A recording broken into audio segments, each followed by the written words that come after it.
Le Christ des prophètes et des apôtres est charnellement davidique, et il est aussi le Dieu véritable. Ce n'est pas Christic Academy qui l'affirme, c'est la Bible qui te l'affirme. Le véritable Christ est charnellement davidique. Le véritable Christ, le Christ des prophètes et des apôtres, le Yeshua de l'Église primitive, n'a pas été adopté. L'expression « fils adopté de Joseph » concernant le Messie est une doctrine post-apostolique, inventée par les premiers pères du catholicisme et institutionnalisée par les conciles plusieurs siècles après le martyre des apôtres et la disparition de l'Église primitive.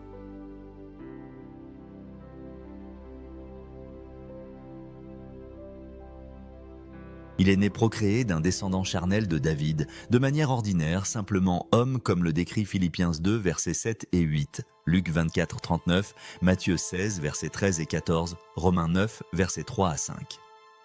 C'est ce que révèle Philippe, disciple, ayant côtoyé le véritable Christ durant plus de 3 ans avant de devenir son apôtre et de payer son témoignage de sa vie.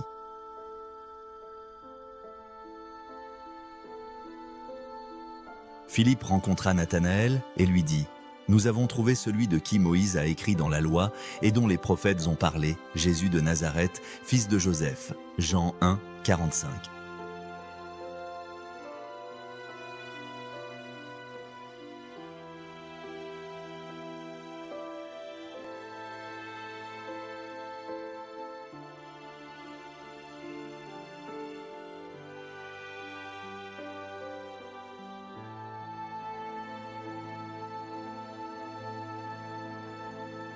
C'est ce qu'affirme Paul dont se revendiquent pourtant les prédicateurs chrétiens.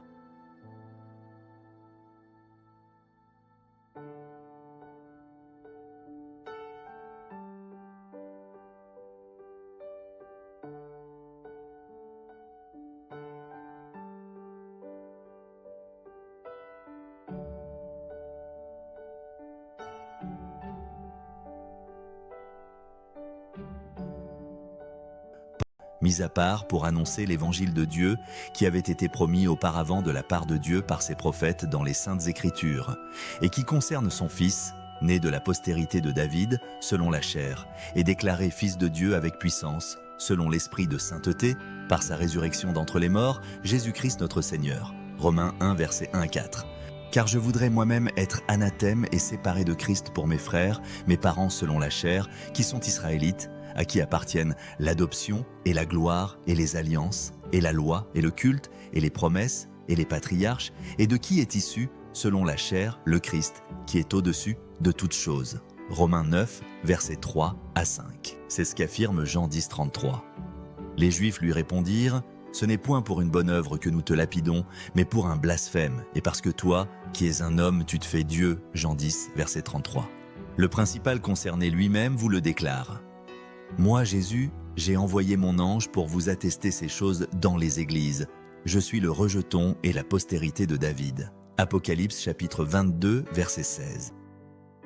Qui demande un visa brésilien à Abidjan en espérant qu'il lui permettra d'entrer au Japon?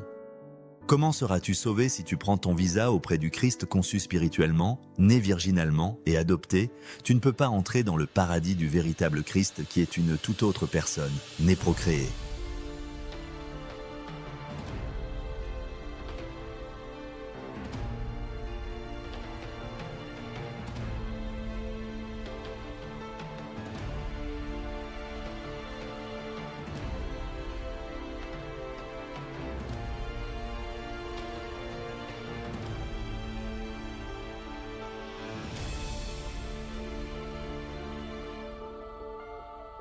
Nul ne peut servir 2 maîtres à la fois. Matthieu 6, verset 24.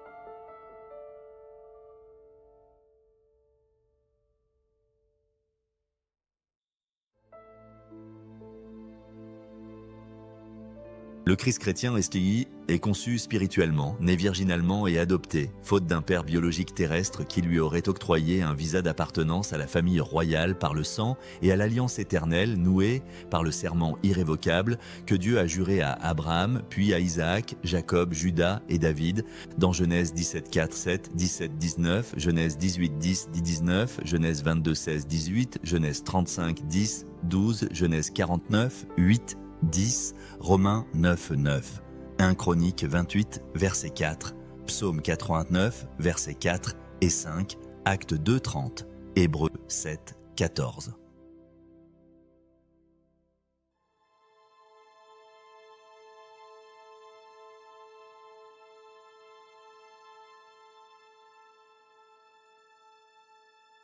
Le véritable Christ est Dieu.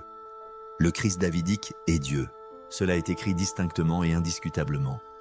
Jean déclare que l'intelligence nous a été donnée pour connaître le véritable Christ et que le véritable Christ est Dieu véritable. Nous savons aussi que le Fils de Dieu est venu et qu'il nous a donné l'intelligence pour connaître le véritable. Et nous sommes dans le véritable, en son Fils Jésus-Christ. C'est lui qui est le Dieu véritable et la vie éternelle. 1 Jean chapitre 5, verset 20, Pierre éclaire.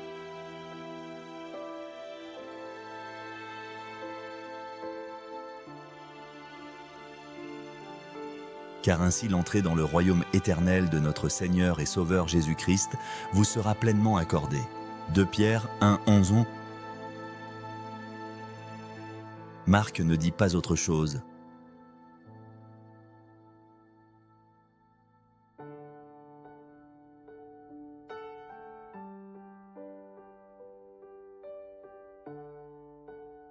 Jésus répondit, la première chose est « Écoute Israël ». Le Seigneur, notre Dieu, est le seul Seigneur.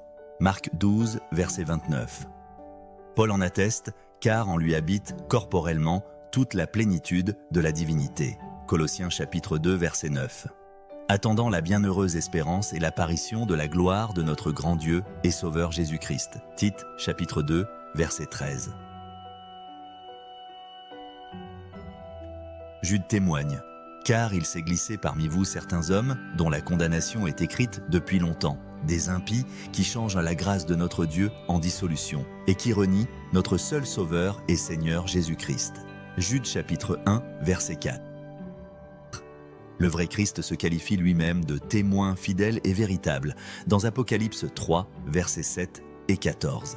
Et il vous le déclare ouvertement. « Je suis l'alpha et l'oméga, dit le Seigneur Dieu, celui qui est, qui était et qui vient, le Tout-Puissant. » Apocalypse chapitre 1, verset 8. « Je suis l'alpha et l'oméga, le premier et le dernier, le commencement et la fin. » Apocalypse chapitre 22, verset 13, clair, net et précis. N'est-ce pas? Le mystère de la piété ou de l'incarnation biblique a totalement échappé au christianisme. L'évangile chrétien est incapable de saisir le fait que le véritable Christ est charnellement davidique selon la totalité des prophéties messianiques et selon la totalité de la prédication apostolique. Et en même temps, Yeshua, le Christ davidique, est Dieu. En effet, il est écrit « Jésus leur dit, en vérité, je vous le dis, avant qu'Abraham fût, je suis. » Jean chapitre 8, verset 58. Si vous voulez vraiment comprendre Jean 8, 58, rejoignez-nous. Ne rien dire qui ne soit bibliquement documenté avec des références imparables. C'est le retour au « il est écrit », car il est écrit.